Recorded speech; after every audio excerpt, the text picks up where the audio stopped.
Hey, this is Stephen Platinum, your friend in Wrestling with Platinum versus Royal Rumble 2021. Overview, a good show and well-paced. The matches were in an order that made sense.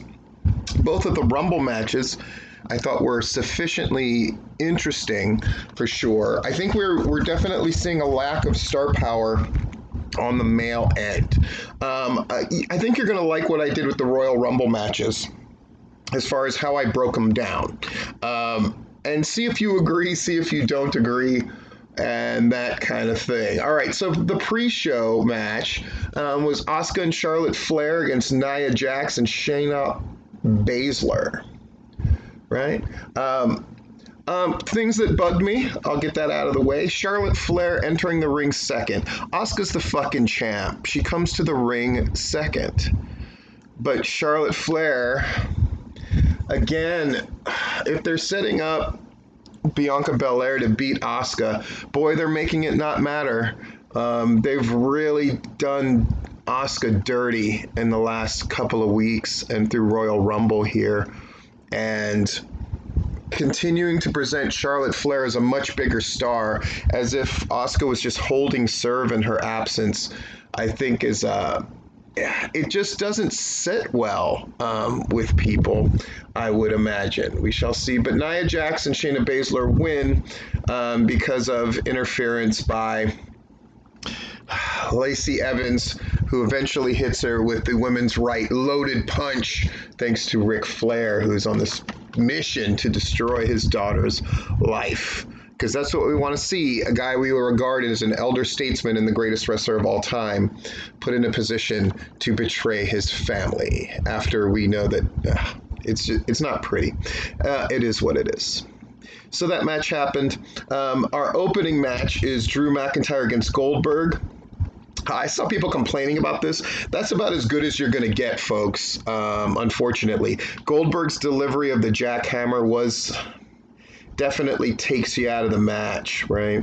One thing that I liked between the pre-show match and the Drew McIntyre match, that opening thing of Royal Rumble, there's a couple of subtle things I think that were very smart. And since a lot of the people who listen to these things are, bookers and aspiring people who want to work in production, let me tell you something that the WWE did that was absolutely brilliant.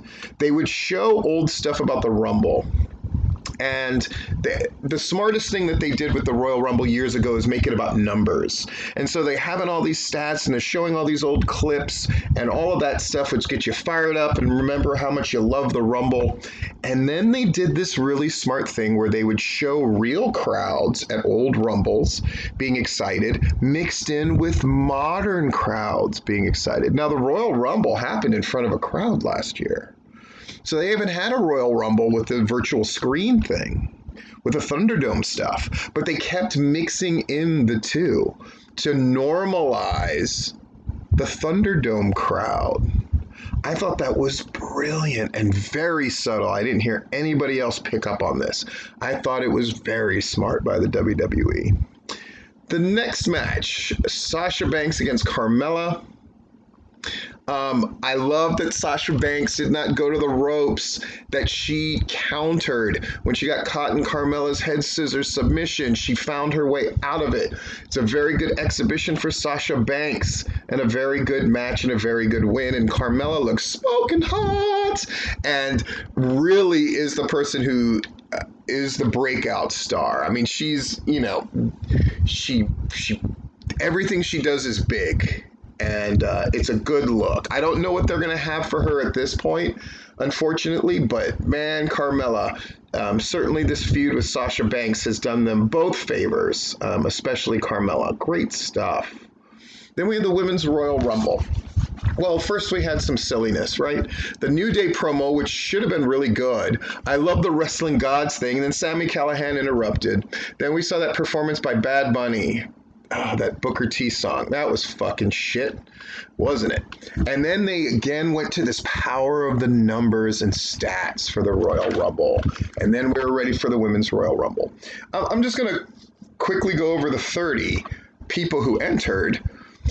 And I put them in one of three categories as the match was going. They either had a chance, They were a surprise. They had a story attached to them, which also implies that they have a chance. Or they were fodder.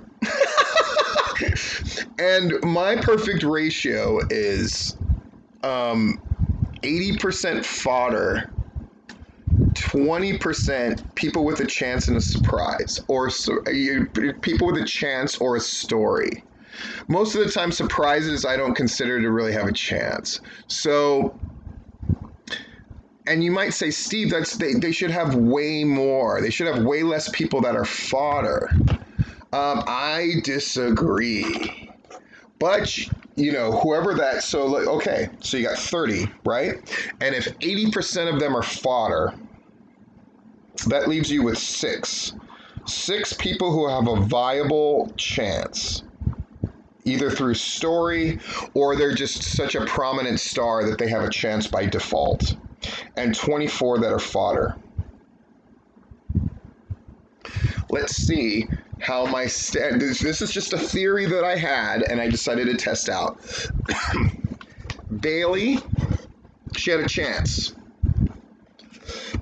Just by sheer star power. Naomi's a surprise, but fodder. Bianca Belair has a story, right? It feels like it's her time. Billie Kay, fodder. Shotzi Blackheart, fodder. Shayna Baszler, fodder. Toni Storm, fodder. Jillian Hall was a surprise, but fodder. Ruby Riott, fodder. Victoria, a surprise, but fodder. Peyton Royce, fodder. Santana, fodder. Liv Morgan, fodder. Rhea Ripley, a chance. Charlotte Flair's got a story, right? They kept pushing this. If she could win a second time, she would join the ranks of the men, blah, blah, blah. Dana Brooke, fodder. Tori Wilson, a surprise, but fodder. Ric Flair coming out was funny. And Lacey Evans was fodder. Mickie James, fodder. Nikki Cross, fodder. Alicia Fox, fodder, right? Then you had all the shenanigans with R-Truth and all that stuff. Mandy Rose, fodder. Dakota Kai, fodder. Carmella, fodder. Tamina, fodder. Lana had a story, believe it or not. Alexa Bliss, I think she has a chance. Yep. Ember Moon, fodder. Nia Jax, fodder. Natalya, fodder. Guess what? 6 people out of the 30, and I think that's a proper ratio. Holy shit. Does it hold up on the men's end? We're going to have to wait to find out, because next we had Bad Bunny with a segment with Miz and Morrison. Fucking stupid. But Booker T, my takeaway from this was Booker T looks like he could completely whip the Miz's ass. And that's a problem.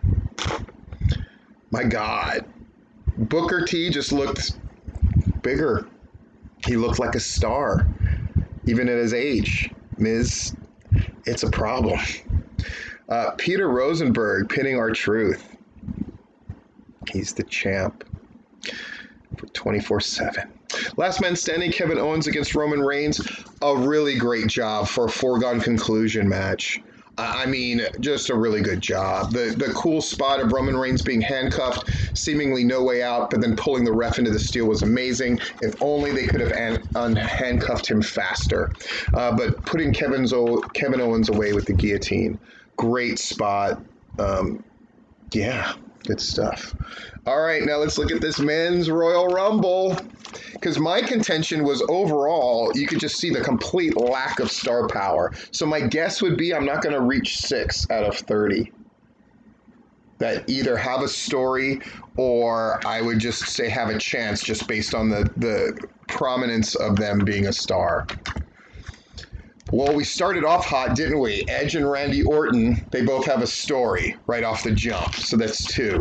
Sami Zayn, fodder. Mustafa Ali, fodder. Jeff Hardy, fodder. Dolph Ziggler, fodder. Shinsuke Nakamura, fodder. Carlito is a surprise, but fodder. Xavier Woods is fodder. Big E is fodder. John Morrison's fodder. Ricochet is fodder. Elias is fodder. Damian Priest is fodder. Can you see how fucking terrible this is? Folks, we're into the 14, and only 2 people have had a story. Everybody else is fodder. Damian Priest, fodder. Miz, fodder. Bad Bunny jumps off the top rope. Jesus Christ. Riddle, fodder. Daniel Bryan, chance. That's 3. And we're at 17. We're over halfway before they've reached halfway. Oh boy. Kane, surprise, but fodder. King Corbin fodder, Otis fodder, Dominic Mysterio fodder, Lashley fodder, Hurricane surprise fodder, Christian surprise fodder, AJ Styles, I give him a chance. And a great little interplay with him and Omos. Great little story there. Rey Mysterio fodder, Sheamus fodder, Cesaro fodder. Seth Rollins I put here as a chance. And Braun Strowman fodder. Yep. 5 out of 30. And when you're dealing with numbers as low as 6, when you can't even reach 6, you have a distinct problem of a lack of stories and a lack of star power. I love my theory. But anyway, a very good show. And it leaves you wondering. We're having a discussion, me, Nick Myron, Rob Rod, and Larry, and it got a touch heated because I was like, oh, I mean, they're going to have Randy Orton win the title. Like, it's a messy choice that kind of shows evidence of they only figured out who the winner was going to be a little while ago. But this is the best time of the year for WWE, so let's see what they do. Anyway, this has been Stephen Platinum, your friend in wrestling, hoping that you have a chance, that you have a story, and you're not just fodder.